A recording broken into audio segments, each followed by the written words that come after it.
Hello, welcome back to Star Citizen. In this series of Let's Talk About Ships, we're going to be taking a look at one of the surprise ships of last year, the Arrow, which came out at a pretty interesting point in Star Citizen's development, where basically the whole year before it came out, CIG had lots of concept sales where they wanted our money in order to pledge for ships, and the ships never really materialized. The people were wondering, CIG, what's up with that? You take all our money and promise us ships, and you don't really get us any new stuff. And then there's some of our older ships that are barely usable, just because you should be taking a look at it, but don't do that either way.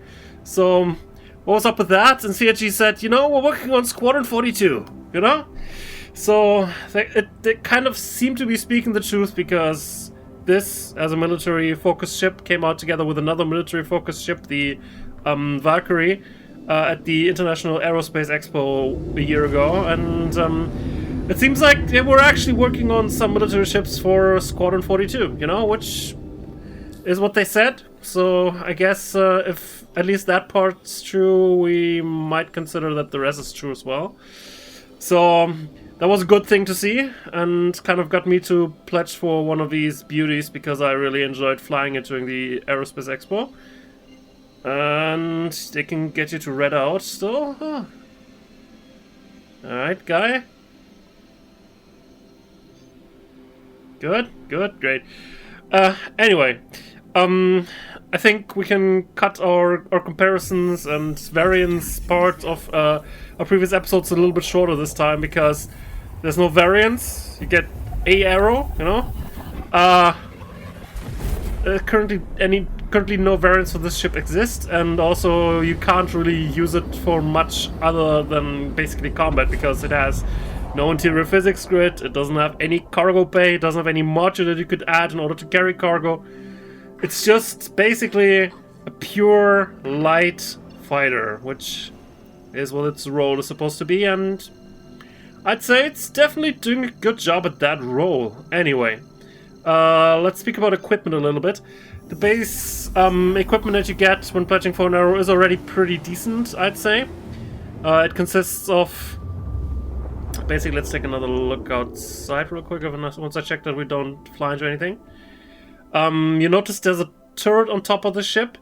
It's a speciality about the ship that I'm going to be talking about it in a second, but let me check that I don't go into anything here. That is basically exclusive to the variant, and on that turret there's two size 1 Gatling guns. Hope I get that right. Or the Gatling guns are on the turret. I think the Gatling guns are the one on the turret, and then you also have 2 laser repeaters under gimbal slots on the wings.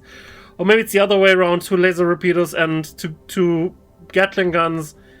I think it's actually the other way around, come to think of it. And that loadout is already pretty decent, Fast-firing loadouts currently are pretty okay, because just based on the fact that hit registration still has a few issues, and if you have something that shoots a lot of projectiles, it doesn't really matter if you miss, like, a few of them, other than if you have huge laser cannons that could vaporize ships with 2-3 shots. You're gonna be a little bit more frustrated when, like, 2 of those shots missed and you really had no control over it. So, repeaters are pretty good, and it does do pretty well in that setup. It has recently gone through balance change. Up until recently, it was able to carry 2 shields. That has recently been reduced to 1, because the Arrow was basically dominating the leaderboards previously, and the main reason is that it's a pretty small ship, and giving a small ship that's basically very difficult to hit also the same shield power as all the other ships was maybe a little bit much. It's still fine, but you just have to watch out that when someone actually hits you, that you should probably go on the defense a little bit more. So, but I think that change is fine, and as a person in one of my favorite sci-fi series says, every problem is an opportunity in disguise, and I think that now only having 1 shield to take up your power requirements. Well, that was a pretty easy bounty. I wonder, you only get 2,000 for those? Let me hold that thought. Let's actually do a patrol.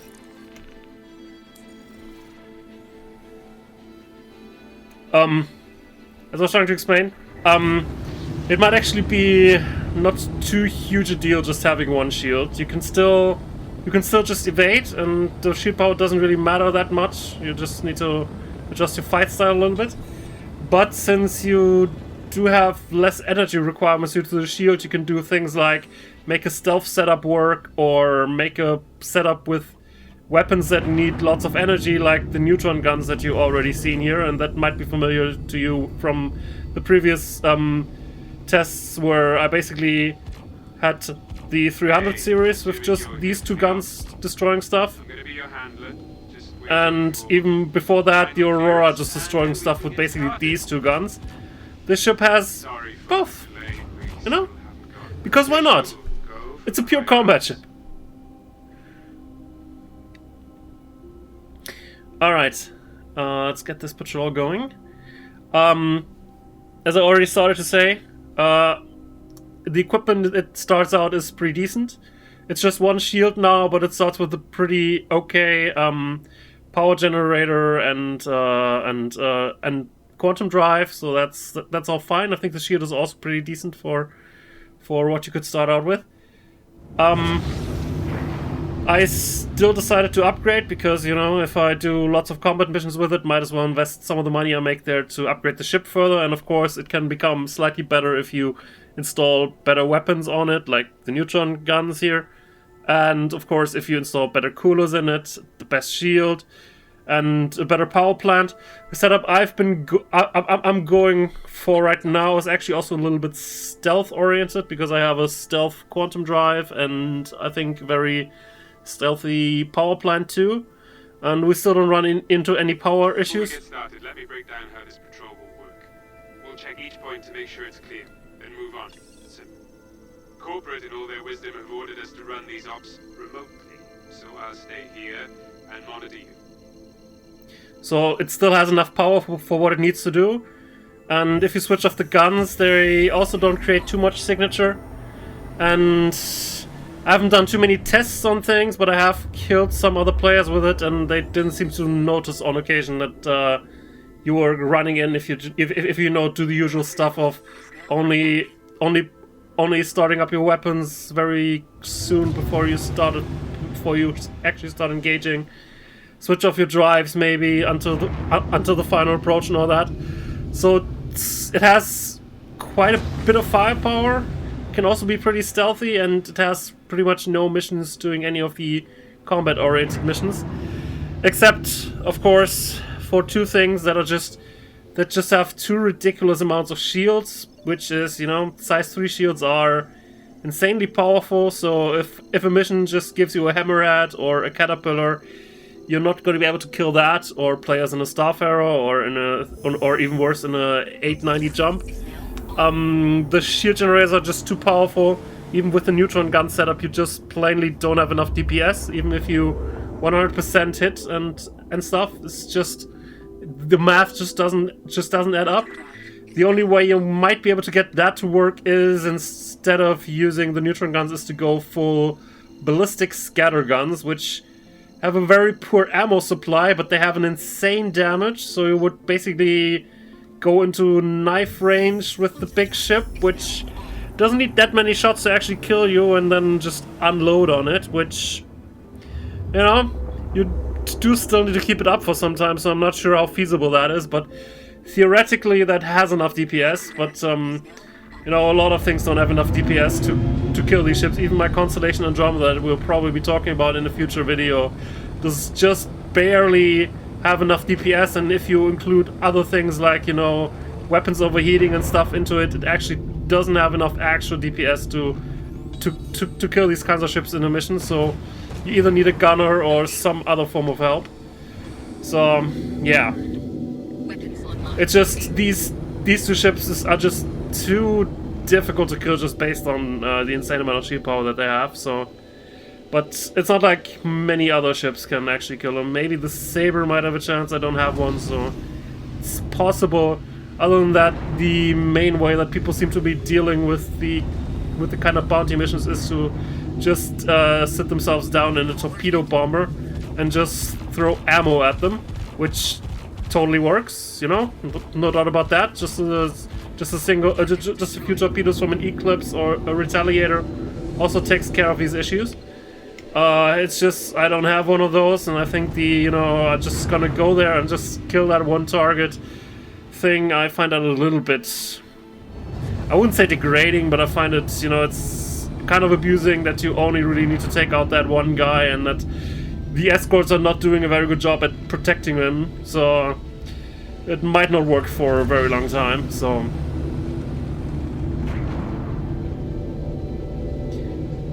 anyway, other enemies like the Cutlass Black, you're probably just gonna die very horrible deaths rather quickly. You need to get in range, because the neutron guns don't have the best range, but once you get in range, just lighting up. And as you've seen, the shield did take a few hits there, but the shield I installed is regenerating damage pretty fast. You do need to watch out with some of the high regenerating shields. They do have the caveat of also taking much longer to start regenerating again if you ever let a shield dish fall to 0%. There's kind of two main stats about shields that people always talk about, but there's other stats that people are talking about a little bit less. The things that you probably talk about most is, how many points of damage does the shield absorb, and how much does it regenerate.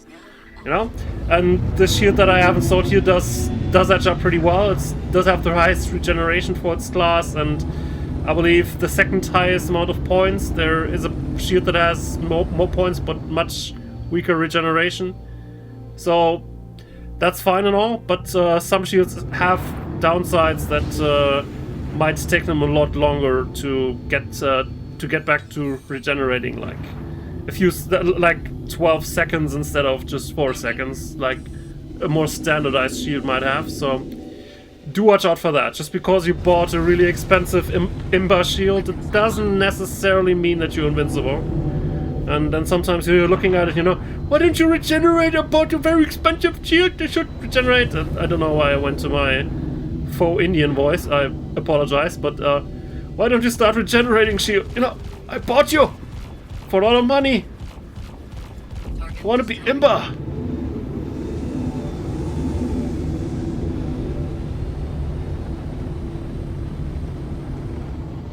But I think it's an okay downside to have. You just need to watch out what your individual dishes are doing, and if one is getting close to getting destroyed, just give it a few seconds to regenerate by just flipping around, just present another side to the opponent, and things are probably going to be taking care of themselves pretty quickly.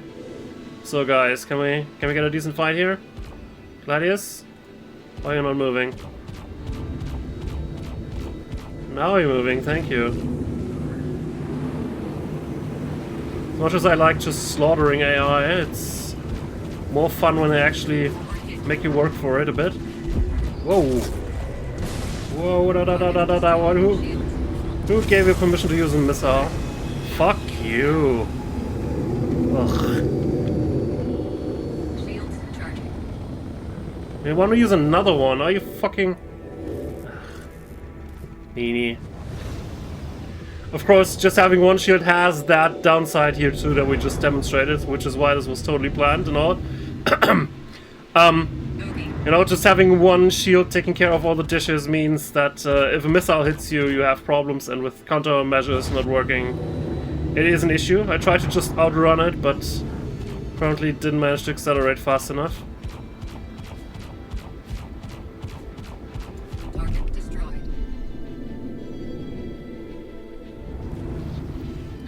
Alright.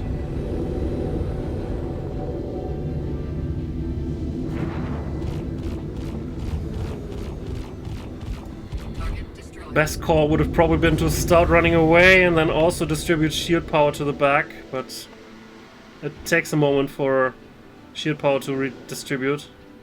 Because as you can see from the shield display from the shield display in the lower right, if I tell it to just say, focus more on the frontal shield, then it doesn't immediately transfer, because it needs to build up to full power again. And now it suddenly starts doing stuff, but not much earlier.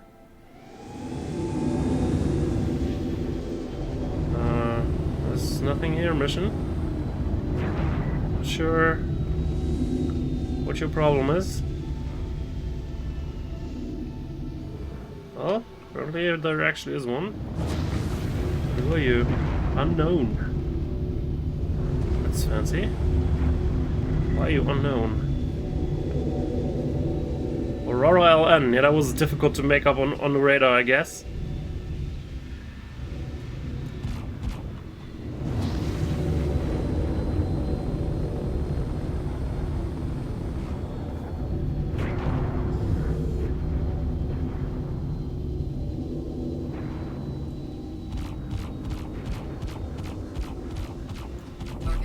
Alrighty. Oh, that already was everything. Okay, let's try one more bounty contract in the area. I think we had that one. It's single-seater craft, mineral support. Maybe I would eventually get better missions here in Hurston, but so far they've been pretty pitiful. You know, just flying somewhere and then being able to take out that one single buccaneer or something is, you know, not really with my time. Alright, let's go around the planet real quick. Well, about the Arrow. Basically, the inverse of what I said about the 300 series last time is true here. It's a really bad ship to have if it's the only ship that you have in your fleet, because there's only a very limited amount of gameplay that you can actually do with it. Because, you know, it's a pure combat ship. It doesn't have any extras and is unapologetically a maneuverable combat ship. However, if you do already have another ship, like for instance, multi-purpose, maybe slightly trade-focused kind of vessel, the Arrow does make a fine, and compared to some of the other options in the pure combat segment, a rather cheap addition to your fleet. So maybe you wanna consider it. Consider snagging one up. We're probably gonna be getting another sale with the anniversary sale soon. So let's see what we got here.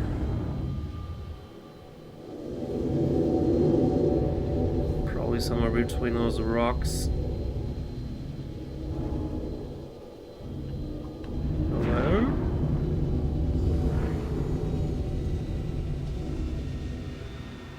Okay. Weapons online. Another buccaneer, of course. Also got some escort somewhere, but whoa, whoa, whoa, whoa! You're just okay. Why do we need to fight that close to that big rock there? Okay. Oh, one thing I didn't mention, I'm gonna be talking about that in a second, because I'll think I should. What the hell? Could you fly out of that rock? Thank you. Apparently that ship spawned within the rock. You can fly out of rocks, you know? Just don't fly in it, you know? But it would have been typical for me to just run into it now. But you can probably just maneuver around it. Alright. One thing that I wanted to mention, let's just plot a course out of here. Alright. What I wanted to say about the turret and the general weapon setup. What I've been using here is what I believe to be the more optimal loadout for the Arrow, which is making use of the special turret that you get. You only get one and you can't buy any more of those. If you could, it would technically be really interesting, but that turret basically transformed the size 3 mount on top of the Arrow to a turret with 2 size 1 guns on it.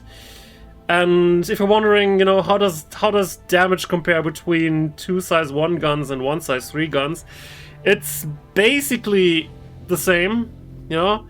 It depends a little bit on the weapon. Size 3 has a very, very, very slight advantage in most cases, but there's more interesting weapons for size 1 and 2 than for 3, and especially 4. So the damage is about the same, but since it's on a turreted mount, it also automatically counts as a gimbal weapon. So the arrow works very well with a full gimbal setup, where you have that there, and then you have your gimbal mounts under the wings that you install some size 2 weapons on it. The damage difference between just having a full fixed setup of all just size 3 weapons and the 2 size 2, 2 size 1 weapons is actually not that big as you probably think it should be. So you should probably, when using the arrow, always make use of the turret mode, unless you have a very specific build in mind, like 3 times size 3 ballistic scatter guns for full DPS carnage, raw, or something like that. Other than that, you can see it has 6 missiles under the wings. They're all size 2. I think you can change one of them to have a size 3 launcher, or all of them for more size 1 missiles.